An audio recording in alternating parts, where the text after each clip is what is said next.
My spelling is atrocious. It is. I don't even know how to spell atrocious. Well. Do you? Yeah. Spell it.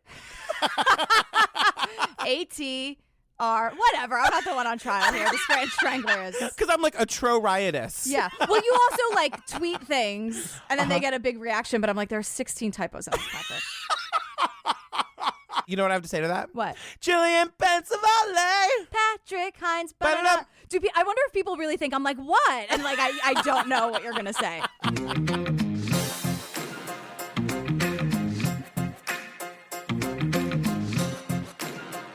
Girl, before we get to the show, yes, you want more of Jillian and me? Say it with me. And who can blame you? Why wouldn't you? Something, right? Yeah. Something along those lines. Join the Patreon, you guys. Over 100 full bonus episodes to download like the second you sign up. Yeah, like all the series you want us to do, like Making a Murderer and The Jinx, they're all there. Yeah, the Staircase Serial, Lorena. You think I can't rattle them off? By this point, if you can't, then what are we doing? Jodi Arias, the Lacey Peterson one. Yeah. You guys, the Lacey Peterson one it maybe is my favorite one we've done so far because we disagree, but then we also disagree with ourselves.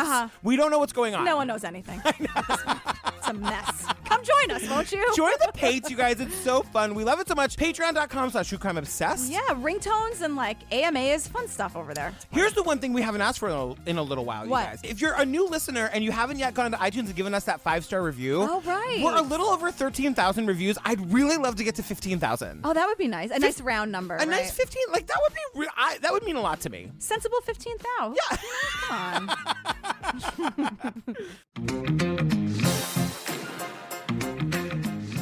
Girl, what are we talking about today? We are talking about part 1 of Who Killed Garrett Phillips. So you guys, part 2 is available right now on the Patreon, ad-free at the $5 level. Mm-hmm. So we do that for our Patreon fam, so you guys don't have to wait till next week to get the second half of this crazy story. Right. It'll also be our regular episode in the regular feed with ads next week. Yes. It's been a minute since I've been like head over heels about a documentary. I loved this one. Yeah, I agree, which is weird because it just made me so mad. So mad. But you know, I'm all about like important stories needing to be told, and it's just let's get ragey, shall we? Let's do this.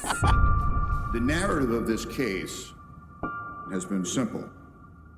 It's about 30 minutes in Potsdam. It was around 5 o'clock. I got a phone call. Something's happened to Garrett. I have both units on scene with an unresponsive 10-year-old male. The scene was handled as a crime scene. The mother is Tandy Cyrus. Tandy's ex-boyfriend, Nick Hillary, was suspicious. Garrett didn't like him. Those two butted heads. We have a strong suspect at this point. You're going to hear the sex of the wavy relationship. You've got some problems. Hillary is responsible for Garrett's death. No doubt in my mind he did it. Nick Hillary. Hillary. Nick's the guy. I'm 100% certain. Am I living in a dream right now, or this is really happening? As a person of color, you're told, don't talk to the police. Nick called me saying, the cops won't let me leave. You don't strip search someone naked for anything. You do have to raise questions as to why they chose Nick Hillary. He's right out of a movie. Nick's dating the sheriff's ex-girl. You have John Jones holding Tandy's hand. There have been theories that Garrett had been horsing around with friends. Those theories are pushed aside. There's no match for the DNA, nothing tying Nick to the crime. Prosecutors don't want to solve this case. They want to get a conviction. To tell you I'm scared would be an understatement. Either Nick Hillary did this, or someone else did this. Either one of those options are frightening. Justice for Garrett is seeking the truth. So we start in a courtroom and we get some amazing quotes right away. Oh, but wait, are we going to start with a bailiff picking up a brick and banging it on the desk to bring the court to order? No. Did you miss that? I totally missed that. It looks like the bailiff just brought it in from the parking lot with him, and he was just like, everyone shut up, the judge is here. I was too busy transcribing this quote where it's like some lawyer or whatever is just like, look, this whole thing is about a group of bungling, incompetent cops from upstate New York on a razor-thin amount of evidence, and basically convicted this guy because he was black. And I'm like, oh, shit. We're off and running. Bungling, incompetent cops. Sign me up. Let's drag him. Let's do it. One of these lawyers also, like the second lawyer says, look, deaths are always tragic. Sure. Yeah. And then I went, oh God, as if like the title of the movie didn't give it away. Yeah, what, you new here? I forgot what do you think we do? I was like, oh God, he really dies. Right. And the point is, he's like, yeah, we have to catch somebody, but it has to be the right person that we have to catch. Yeah. We can't just ruin two lives can't be lost here. Right. Yeah. We can't just get someone because you want us to. It has to be the right one. Right. Welcome to the court of law, you dummies. So we see right away, we meet this adorable girl. Her name is Marissa Vogel. I love her. That eye makeup, that eyeliner is amazing. You know she subscribes to FabFitFun. Those lashes. Oh my God. So this all takes place at 100 Market Street. Yeah, and so more about Marissa. Like, she was saying that she and her boyfriend moved into this apartment together. They were going there to go to college. We found our apartment at 100 Market Street at the beginning of the summer of 2010. It was not like your typical college apartment. It was clean. It looked like you could live in it, and it was homey. And the whole building was well kept, and it felt very safe. And, you know, she says it's a cozy, quiet town. Everyone knows everyone, the usual. It looks super cute. Yeah, and she says that they shared a wall, but she could never really tell what was going on the other side of the wall, just like muffled noises, but the shared wall is important. Are we going to talk about Sharon Harris? Sure. So Sharon Harris is this like pretty blonde girl, and her boyfriend lived at 100 Market Street. He lived like in the back building. She becomes important too, because everyone in the building either hears or sees something. So just remember Sharon Harris. Yeah, so let's go through Marissa's day. Okay. On October 24th, 2011. Raining, normal day. I actually came home earlier than I was normally coming home at that time. I arrived home around 4:15, 4:20, and we started to cook dinner. Actually, Sean cooked dinner. The whole process took about half an hour. So about 5 o'clock, everything got plated up, and we went into our bedroom to eat and watch a TV show. We watched Dexter.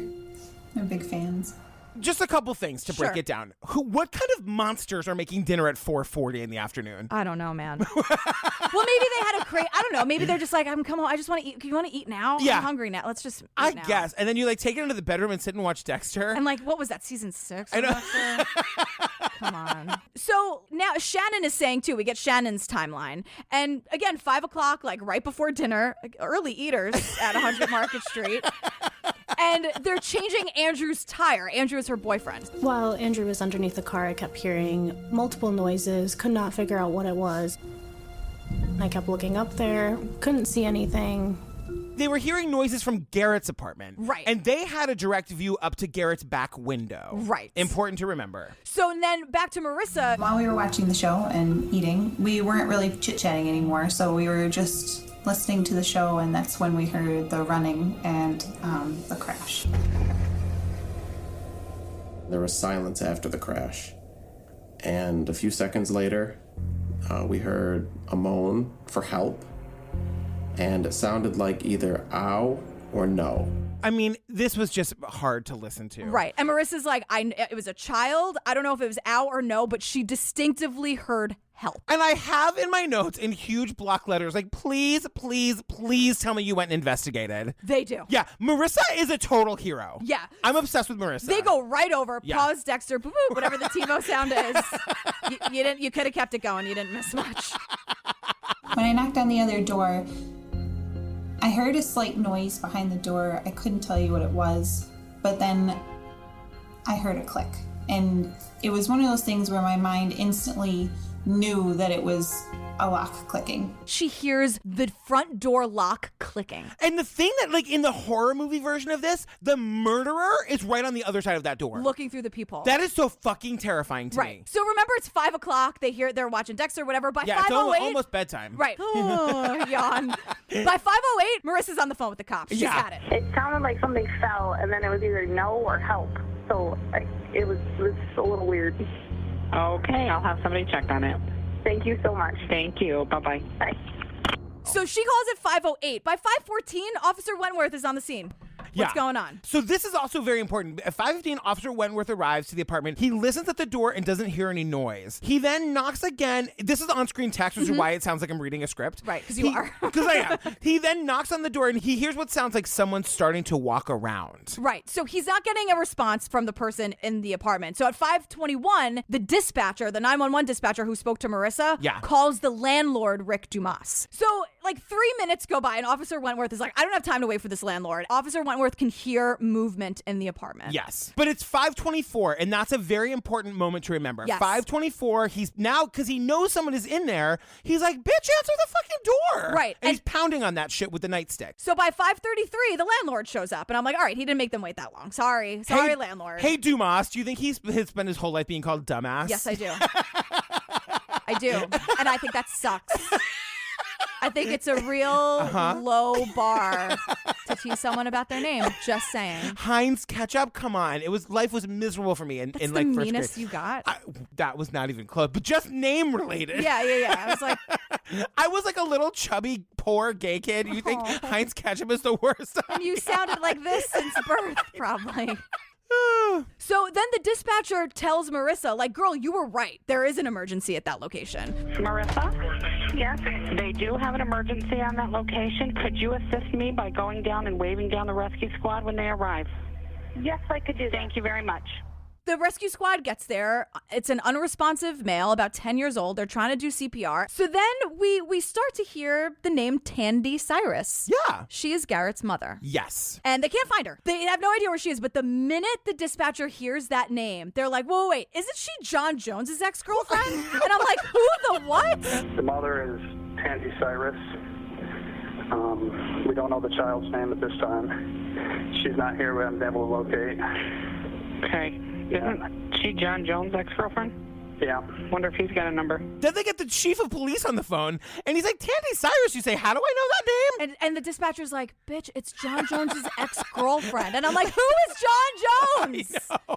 Just to note, no one else was in the apartment when the cops finally got in and they saw Garrett. Right. So like the person moving around is gone. Exactly. So now everyone, the entire town is trying to get in touch with Tandy. It's like, where are you? Where is she? So then we finally meet John Jones, and he's like to camera giving an interview, and he's saying, some parents, I guess, apparently told her, where have you been?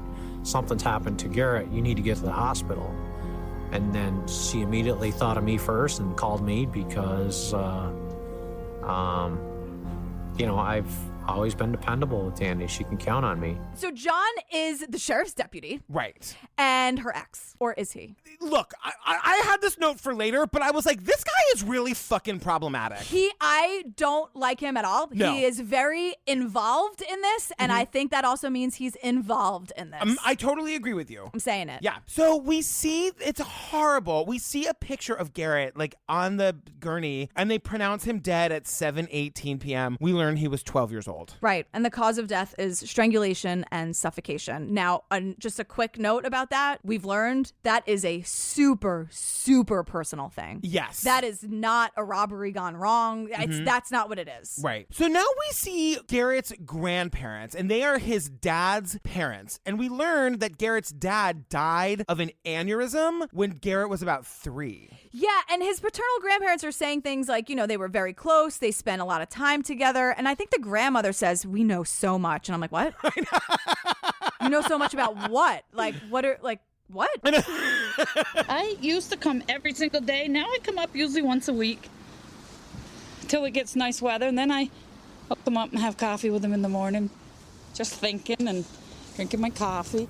I mean, as a grandmother, like, to see your son and your grandchild die and to still be standing, that is some kind of strength that I don't know that I possess. Yeah, both under like incredibly tragic circumstances. It's just really, there's some pretty strong people, unless they're monsters. We never know. We just started. I don't know. Speaking of monsters. So we meet this guy, Mark Murray. Oh, I hate him. He's the lead investigator. And, like, you never know what these people's roles are when you first meet them. And you're kind of like, he can't be like a bad guy. Because why would he be giving an interview to the documentary if he's a bad guy? Because he's that bad. I know. That he thinks he's not a bad guy. He's a fucking bad guy. It's true. So he's the lead detective on this. And he tells us the night of the murder, he was at a soccer, like his younger brother's soccer game. Whatever. And he gets called. Whatever. He sucks. Obviously, it's immediately suspicious, so there's a lot of questions in your mind, like why does a 12-year-old just doesn't die? We had the state police were called immediately. Notifications were made. We had no idea what we had.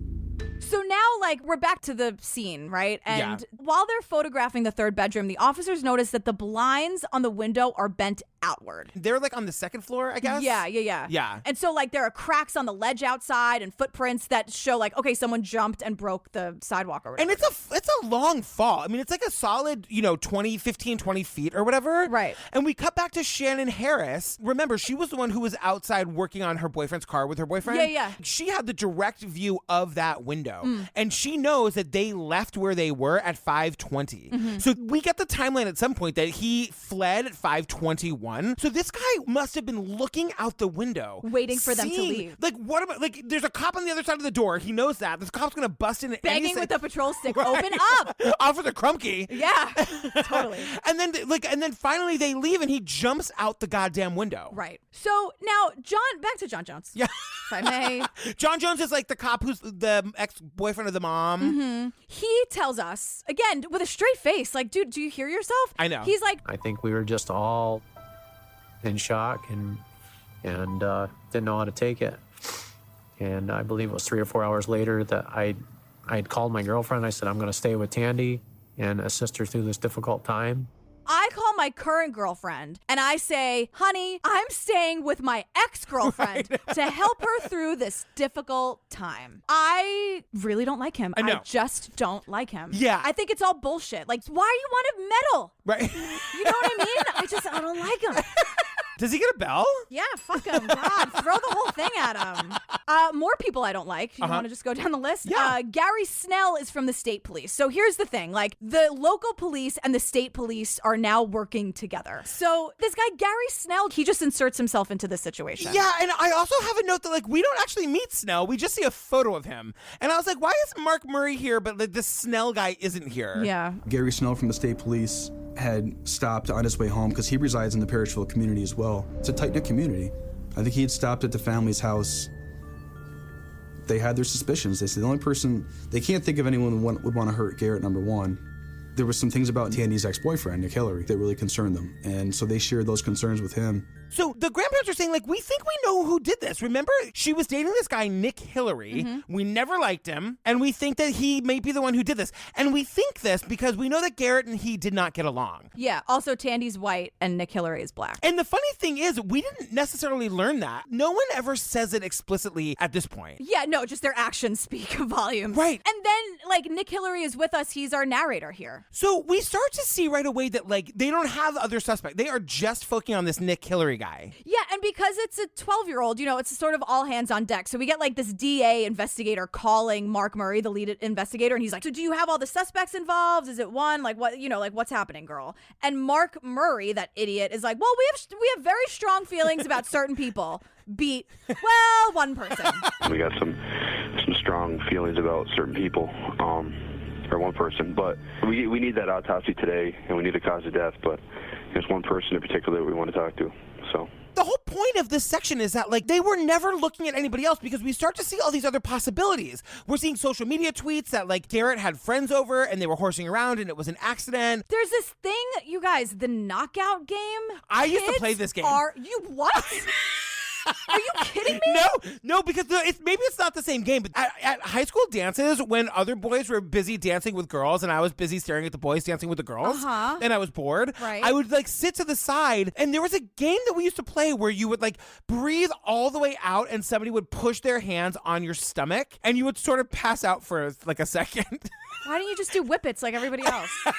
Whippets scared me because you could die. Whatever. Yeah, because you can't die from that.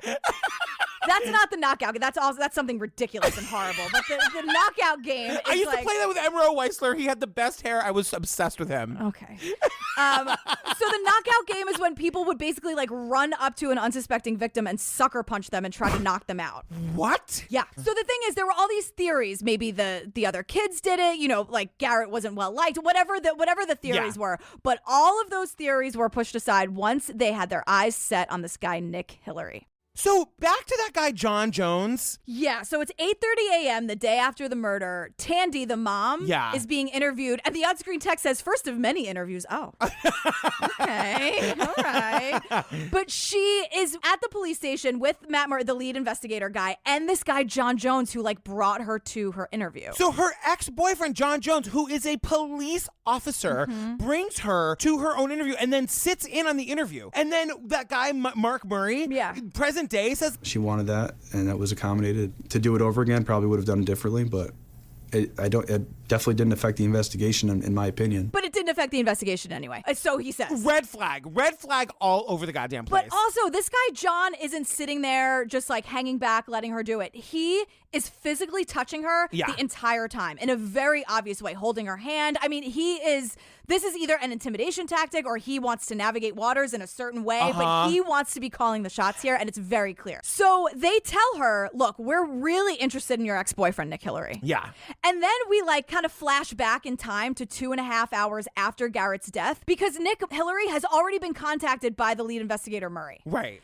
And so now we start to learn about Nick Hillary. So this is where I have like, oh my God, we actually see him. Like, I didn't know if he was going to be in this or not. He's sitting at home, cool as a cucumber, like talking to the camera. Living his life. But so like we learn about this Nick Hillary guy. Number one, he's gorgeous. Number two, he's like this like big deal soccer coach at a local college. He was a student at St. Lawrence College, and he did so well. He was like a star on the soccer team. Yeah. Now he coaches the team at another college. He's like a pillar of the community. Everybody really likes him. Yeah, in college he lived in something called the House of Brotherhood, and it was like all of his Jamaican teammates, and they were like celebrities. They were like good guys, real like just fun to be around, just good people, and incredible on the soccer field. And one of the guys who lived in this house with him was a guy named Manny Tafari.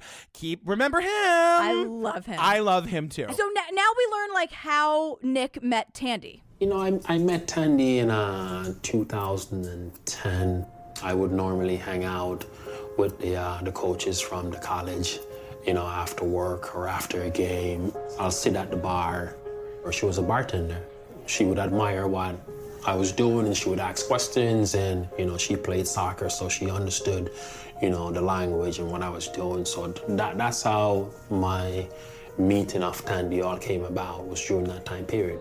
They met at like a local bar called Half Tons. Sure. Yeah, it was like Nick's happy hour bar with his teammates, and Tandy was the bartender, and they like really hit it off. And we get like a lot of texts and emails about like they can't stop thinking about each other. They really love each other. Like, but wait, I have a question about this. Yeah. They address each other in the emails and text messages as Miss Cyrus and Mr. Hillary. Yeah. Why?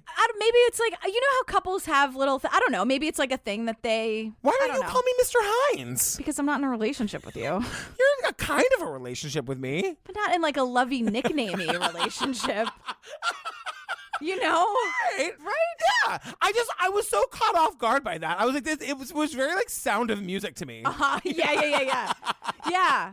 So the thing about Tandy and Nick is that Tandy's got 2 kids and Nick has 3 kids. Right. And they decide, I guess kind of quickly, like the lesbian stock that I come from, sure, they were going to move in together real fast. They're going to Brady Bunch it. Yes. And put the whole family together in this like big, beautiful house they found. Yes, exactly. So then they end up breaking up though, because the kids were getting harassed because it was an interracial relationship. So like her boys were getting bullied, and so they didn't like Nick because Nick was the reason they were being bullied at school, because kids are horrible. And obviously, I would not like that for my child, and I don't think it was fair for her and her son to have to experience that.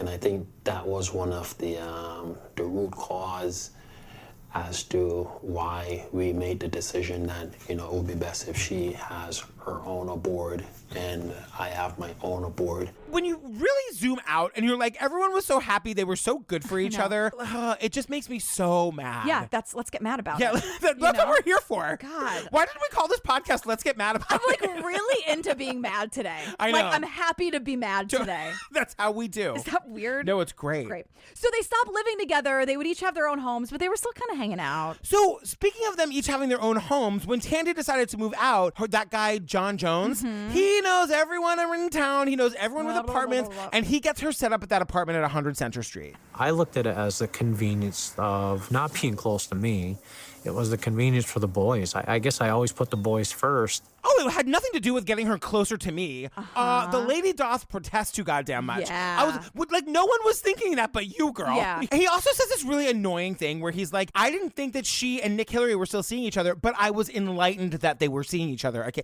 He says enlightened. Yeah. He's like a super violent racist. Like, I don't want to be alone in a room with this guy. 1,000,000%. Also, he should be a little nervous to be alone in a room with me. How about that? Whatever. I did Muay Thai. I'm a little nervous to be alone in a room with you, if we're being honest. No. Look, you're not on my list yet. Not yet. Very easy to get on, impossible to get off. We've got like 30 years to go, so let's... Hey, look, don't tell me. You better tread lightly. So now we're back to 2.5 hours after Garrett's death. And the police go to interview Nick Hillary at his home. That was the first time I learned that he had passed that night when the cops came to my apartment and told me that he had passed away. I was at a loss for words. And I frantically started figuring out, reaching out to Tandy, reaching out to the family members, trying to find out what was going on. So I was making phone calls. Everything Nick is telling us, he's being honest. Like, I'm not a polygraph machine. No, he's got nothing to hide. No, and it's like there's a way that when people have a script that they tell. Totally. He's just not telling a script. Like, he's telling the truth. Yeah. Totally. So he calls his friend Manny, who's a former teammate, and you guys, current lawyer. Yes. So Manny is a lawyer, and we're obsessed with him. We love him. So Manny's like, oh, dude, like something is happening. It is not normal for the cops to give an in-person death notification to an ex-boyfriend. Right. You in danger, girl. You in danger, girl. And then he told me, the cops came and told him. And right there, that was when, the lawyer and me kicked off, and I thought there was something very strange about that. Poor Nick is just like, I just want to talk about this emotional thing that happened. Like, he's being a good guy and just like, I just need to get it out to a friend. Yeah. And then he's like, friend and also lawyer? No, this is not good. But remember John Jones, super problematic John Jones? It cuts back to John Jones and just straight to camera, John Jones says, no doubt in my mind he did it. And I don't base that strictly on wanting to say it's him. I base it on the knowledge of many of the guys I work with in law enforcement that investigated this and put 20 hours plus a day into trying to find the right person to put to this. And each one of them told me, Nick's the guy. He's giving us all this bullshit about all of his boys in blue, that the 20 hours a day they all worked on this case and they chased down every lead and they looked at other suspects, and they didn't. No, they didn't. They didn't look at anybody else. They only looked at this Nick Hillary guy, and we're going to get to why in just a second. Yep. So now we meet this New York Times reporter who gives us sort of information on this area. So we learn it's very sheltered. You can get a house for super cheap. There's a real economic crisis happening, high unemployment, lots of drugs. You guys, like heroin drugs, like meth drugs. Yeah. At one point, someone's like, they're cooking meth all over the place. And I'm like, oh my God. And then we hear from Natasha Haverty. She's another reporter. And she's like, yeah, so it's really white.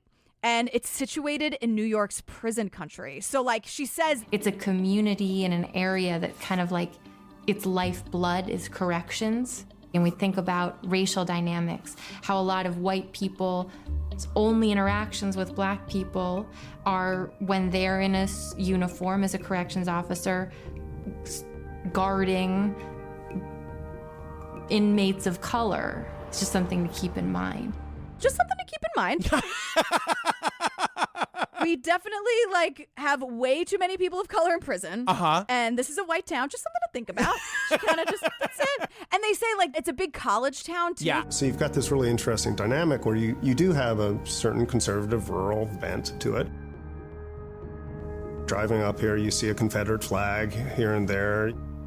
But then you also have, college bars and college activities and more kind of liberal-seeming functions going on around you. Can I say, I literally stood up in my chair at this point when they were talking about the Confederate flags. Look, Confederate flags are never okay, ever. No. They're the worst thing ever. No. But can someone please tell the fucking people of upstate New York that it was never part of the Confederacy? No, yeah, we won the war. Wait, you're literally 14 minutes from Canada. Yeah. I literally was screaming at the top of my lungs, and then I actually gave a goog to the Confederate states because I was like, let me just make sure that upstate New York was never a part of the Confederacy. It makes you feel crazy. You were right. It was the North versus the South. Right. Anyway, Anyway, back to John Jones. We learned that John Jones and Tandy were living together when Tandy and Nick Hillary started, quote, socializing. Okay, did this stand out to you too? Because John Jones actually says, when Tandy and I started having real difficulties towards the end, I was trying to figure out, what's going on, what's happening, and Nick's name was brought up a couple times, and I just happened to be at the right place, I guess, at the right time to see the two of them drive by one early morning. He was following her. He was stalking them. He was 1,000,000% stalking them. Oh, no, I have a whole thing about this in my notes because it's like, he's like, yeah, very early one morning, you don't just happen to notice two people driving past you at 5 a.m. or whatever. Unless you're staked out. Right. And he's like, look, I saw them. I just happened to see them. And I thought to myself, great, now I can move on and start dating. No. You were stalking them. But then just when you think it couldn't get any, you were stalking them and you're telling us this, he says, so I confronted Nick at his residence. What?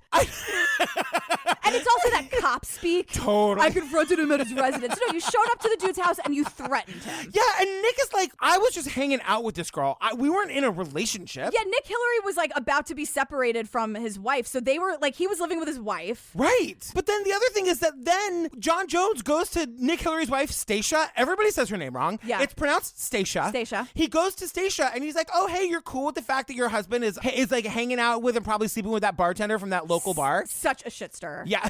So just what, did you just happen to run into Stacia too? No, you tracked her down to cause drama. But the best is that Stacia is not taking this lying down. No. So Tandy and Stacia were not cordial.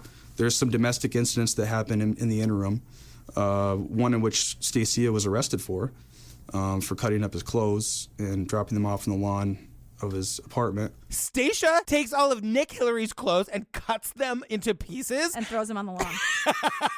Just stop cheating on each other, everybody. I know. Yeah, there's some blurry timelines here. Yeah.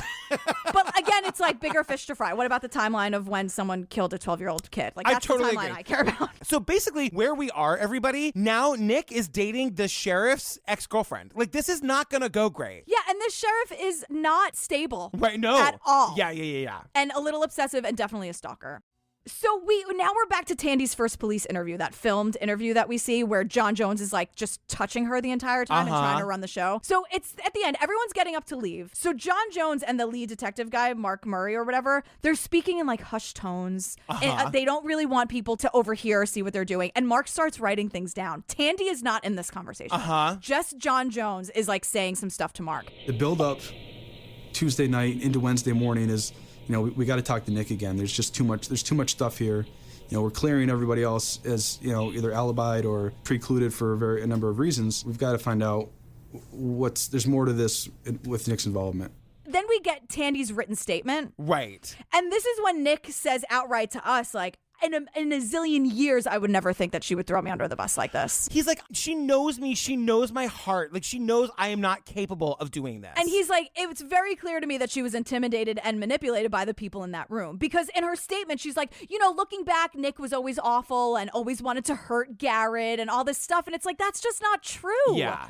In case we need to drive this point home, the cop ex-boyfriend is just trying to get rid of the current boyfriend. Right. That's what he's trying to do. That's it. That's what he's been doing for years. Yeah. So we're back to Manny, the lawyer, and then we meet his wife, Lisa, also a lawyer. I know. They're amazing. They work together. They're attorneys. I'm obsessed. I know. So Lisa gives us some really crucial information here. Officer Murray had put in his sworn affidavit to get a search warrant, right? So it's sworn to, that he observed Mr. Hillary with a significant limp. The day after the day after the murder while he was coaching a soccer game. And I guess to him, this shows that he could have jumped out the window and injured himself. He's trying to say that he's the guy who jumped out the window. So then we cut to video of that game. Oh my God. And the two lawyers, Manny and his wife, tell us we didn't get this video until years later. Right. But we're seeing the video now. And Nick is in ship shape. Hillary is walking very well, and he beats a bunch of 19 and 20-year-olds to the locker room at halftime.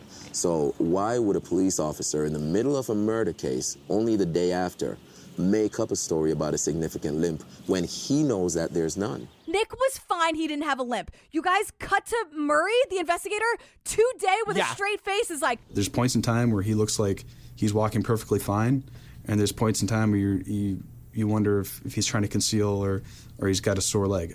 it's significant to me. Like, that looks like he's favored his right leg. Don't you see the limp? It's as clear as day. And I'm like, oh, this guy, he's going to make me crazy. So then, like, by October 26th, the police show up to Nick's door, and he's on the phone with Manny, the lawyer friend. And Manny's like, dude, they're about to frame my friend for murder. It wasn't alarm bells as much as, an explosion that went off in my brain. And I knew right then, right there, that they were about to frame Nick Hillary for murder. And you guys, they do. So now we get on-screen text that Mark Murray and Gary Snell, they get Nick Hillary to come down to the station.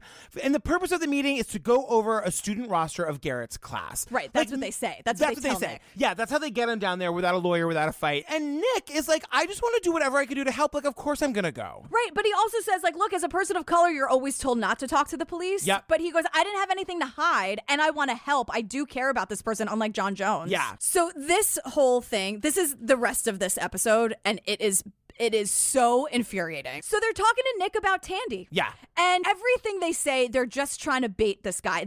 Nick Hillary thinks he's going to look at a roster of students. And then they just start questioning him. And so they're trying to make it like that it was like this really emotional, hostile breakup. And he's like, it wasn't. Did you break up with her? Did she break up with you? Or what's the deal with that? We separated. It's not one of those relationships where people break up and there's hostility. It was never like that.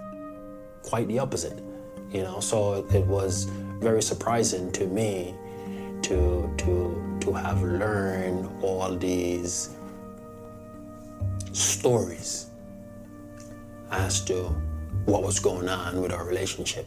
What they're trying to plant is that Garrett didn't like Nick. So Garrett is the thing standing in the way of Nick being able to get Tandy back. Right. And so Nick had to kill him. That's where we're going with this. Right. So now we're back to the Nick interview. And Mark is asking Nick all these questions, like about his kids and like picking him up from school. You usually pick up your kids from school? Your daughter? Or she goes to the high school or she walks home? She goes to the high school. And what's her name? I think this is what stops Nick dead in his tracks. This is when he knows for sure he's not there to identify like other kids. Right. And he's like, Mark, like not to be a dick about it, but like, what is this? Mark, I'm not trying to be a prick like you, but you actually come down here to look at others. Then you guys are actually tone of damn questions. Okay. I don't mind answering questions, but when I answer questions, I need to know pertaining to what. You asked me to come down and look at a list, and now you're questioning me. I'm happy to answer all your questions. I just need to know what the context is here. Right. Why am I here? And I'm like, say the word lawyer. I just know. say the word lawyer. He's being so agreeable. Like, he's being too agreeable. Right. Like, he should not be questioned without a lawyer, and the cops know that. Right, The cops know that 100%, and they're just trying to take advantage of this guy's niceness for as long as possible. And then they do the thing, you guys, like, it's just, we see this so many. He's like, oh, we're just trying to eliminate you. You're not a suspect, but we're trying to eliminate you. That statement makes no sense. But this is when Nick starts to say no comment. They're like, what were you doing on Monday? And Nick's like, I know, but I'm not going to tell you. Like, no comment, no. And this is where it starts to get really tense. Right. Between Nick and the cops. Let's not turn nasty. I'm not. What's your name again? Gary. Gary. Yeah. Gary's on the state police. State police for 20 years. Okay, great. This is in person right now. Understandable. And then they read him his rights. Right. So this is the best part. They actually read him his rights, and now Nick knows shit's going down. While also saying he's not under arrest. You're not under arrest, but you have the right to remain. Like, what are you, like, I know. What am I watching? Like, they're gaslighting him. They're gaslighting us. It's insane. So they're talking to him. Nick pulls out his phone, and while they're sort of getting aggressive with him, Nick is just talking on the phone. He calls Manny his lawyer friend. I know. And one of the cops is like, are you on the phone? And he's like, yeah. All right, you just read me my Miranda rights, and I'm not implementing my 6th Amendment. You know what I'm saying? Are you on the phone with somebody?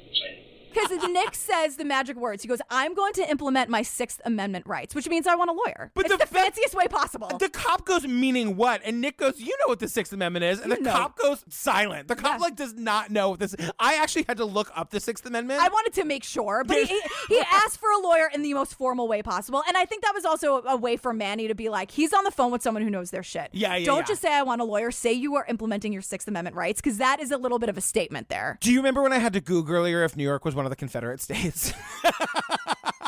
I know. So then we get his assistant coach and his friend Ian, and he's being questioned too. Ian is Nick's best friend. He's being interviewed separately. Because Ian is also Nick's alibi. So this is where we learn that. Yeah. He says, is he the kind of guy that would create an alibi using you? And the assistant coach guy is like, what are you talking about? Like, what? keep getting asked, how do you know he didn't do it? Well, if he did do it, then I saw him a minute later, and he was the same person I've always met, just walked in and was like, hey, going to the office, got this meeting, you're gonna be right behind me? Yeah, be right there, just every other day. So they're trying to get Ian to either say, one, he wasn't really there at work. He lied. I'm not his alibi. Yeah. Or they're trying to get Ian to say, yeah, he was there, but he acted really differently, almost as if he just committed a murder. Ian's not saying either of those things because either of them are true. And this is where we find out that the alibi is airtight. Because the cops are saying at 5:21 is when the guy, the murderer, jumped out that window. At 5:21, this assistant coach was on the phone, so they can actually check that against the phone records. Right. And at 5:21 is also when he'd been saying, even before he knew this was Nick's alibi, Nick walked in when I was on this phone call. So I'm his alibi. I'm why he can't be there, because he was here at 5:21, which is something they grilled me on, a lot throughout the whole process. However, Murray, the lead investigator guy, is like, well, obviously he made a fake phone call to have an alibi, you guys. Obviously. And I'm like, girl, boy, you are reaching. Yeah. So now we're back to Nick, who he just called a lawyer. He said the magic word lawyer. And I'm like, he is still having a conversation with the cops. Like, how is this? They are just disregarding everything they should be doing. Yeah. And so now the conversation is, remember how Nick got there to like confirm a student roster? Uh-huh. Now they're saying things like, look, I don't think you went over there to kill him. This trade's gone on long enough, okay? I'm hearing you, Gary. Okay, well, I don't think that you went there with any intention to harm me. I don't think you did. Right. And this is where I have, and this shit goes off the rails. And then they just start actually arguing. Yeah. They're just fighting. And so now Nick is trying to leave. He's standing up. He's trying to leave.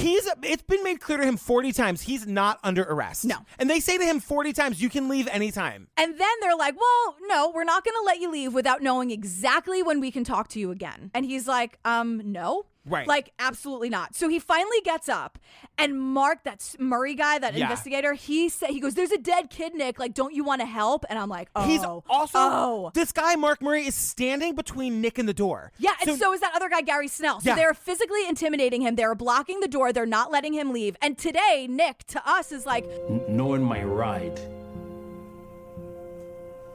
that I could walk out of there and being barred and blocked physically, you leave me one choice, which is to either put my hand on you to ask you to leave or bull my way through the door, which those two options provide me nothing good in return. So obviously I have to succumb to what you guys are doing and knowing intentionally what you're doing and just sit there.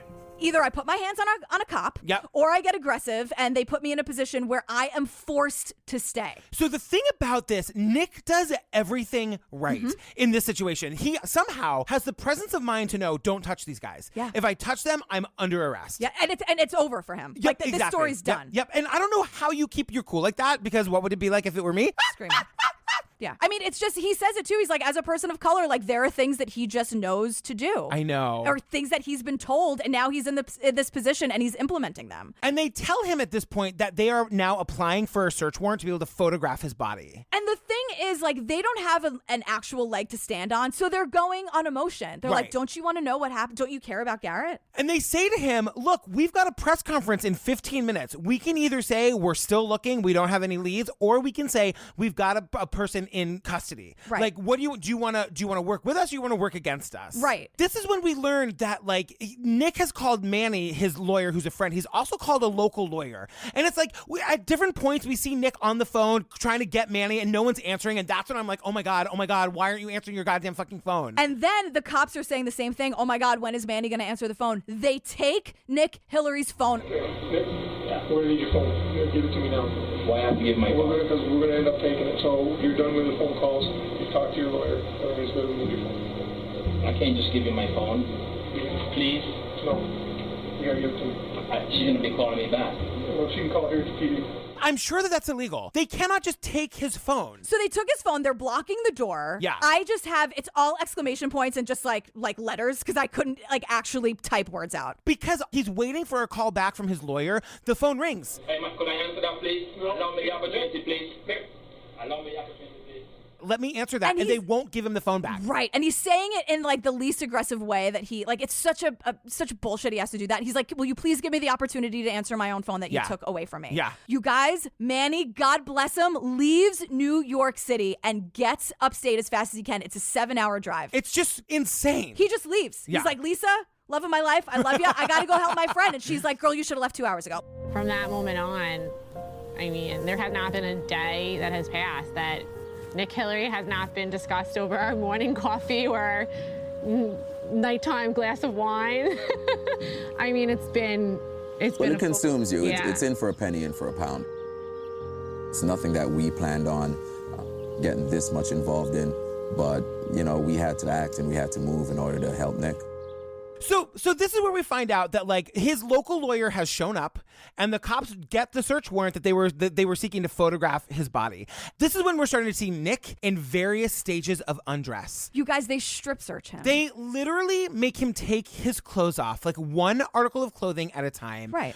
And honestly, this was so disturbing to me because they are photographing his naked body and we see some of the pictures and I don't know how that's legal or even ethical for the filmmakers to show us that, because the whole thing was it was all about humiliation to begin with. They weren't looking for evidence. They were trying to humiliate him and let him know that they had the power. Because this is all done in that guy Murray's office. Exactly. It's not official. Like you see like his stupid framed pictures in the background. Exactly. And so I mean, I think Nick gave the okay to Liz Garbus. I don't think Liz Garbus, director of There's Something Wrong with Aunt Diane, everybody. Oh yeah. I don't think she would do. I mean, I think he was just like, yeah, let's let everyone know how these cops fucked it up and how awful they are. It was really kind of upsetting for me to see that. Right. But then that garbage Murray guy, he's saying to us, there were other people that were photographed nude as well, and I pointed that out in the deposition. And the filmmaker says, oh, girl, who else? Meaning, were there other suspects? Who are they? Because he's like, I said that in the deposition, but whatever. No one seems to care about the fact that I said that. Right. And so Liz is like, well, who? Knowing the answer. Yeah. Who else was photographed nude? And Garrett Phillips was. Well, Garrett Phillips. And I'm like, okay, Which no. is so...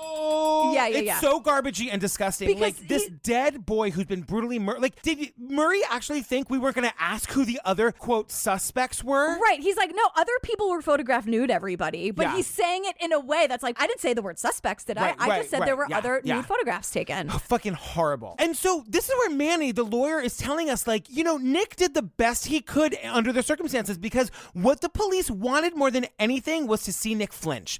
They wanted him to refuse to be photographed with his clothes off. Or like resist arrest or put his hands on a cop. It would be resisting arrest. If you refuse to comply with the search warrant, it would be resisting arrest. They could arrest him. And you know that if this guy was thrown in jail and thrown into the system, he never would have come out. Right. So 8 hours later, they let him leave in a fucking hazmat suit because they took all of his clothes as evidence. Yeah. Think about that. So this is where we are at the end, right? Where like Nick is like leaving, having been humiliated, nakedly photographed in front of all these people. Right. He's leaving the police station in a hazmat suit. Like, what is going to happen? Yeah. And so we get all the cops being like, yeah, well, it's just he did it because we said it. Right. Why isn't he going along with it like they always do? No, bitch. I know. Not here. Not today. Not on TCO.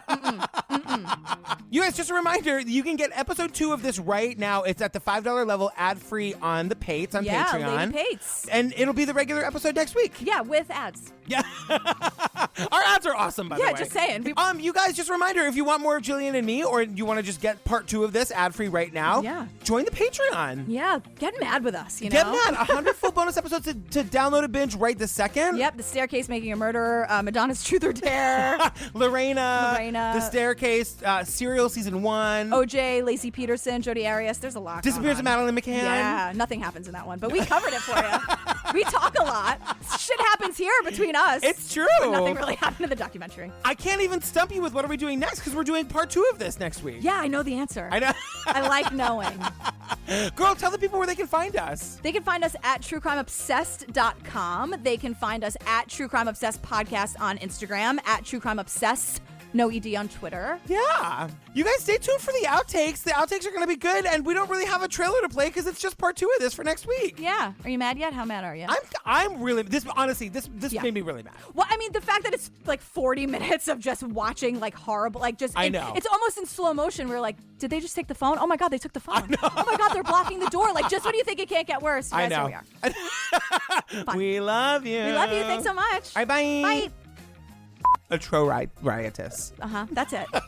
That's my drag name. Are we saying Potsdam or Potsdam? Oh, God.